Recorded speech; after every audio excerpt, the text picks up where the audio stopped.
Welcome to the Banker Lamp. Please enjoy the video. You begin by verifying the essentials. Physically secure the cable and switch any hardware mute off. Once done, set the mic as the system default and grant app permissions. This prevents conflicts.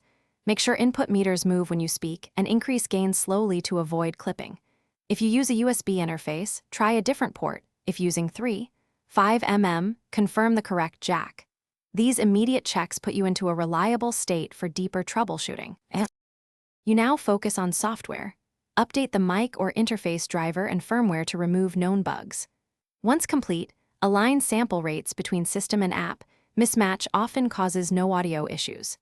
Inspect exclusive mode and API choice, ASIO versus WASAPI, because the wrong mode can lock the device. If latency or dropouts persist, change buffer size and avoid USB hubs or ports on the back of a laptop dock. Reboot the audio app after each change, so settings apply cleanly. You wrap up by isolating the fault, replace the cable, try a different port, and test the mic on another device or app to pinpoint hardware versus software. Record a quick clip and listen back to confirm functionality, then calibrate levels and set a comfortable gain. If problems remain, reset the audio app or reinstall it and reboot the OS. Troubleshooting tip.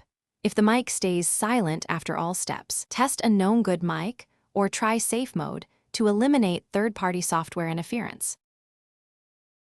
Thanks for watching. If this was helpful, leave a like and consider subscribing. See you next time.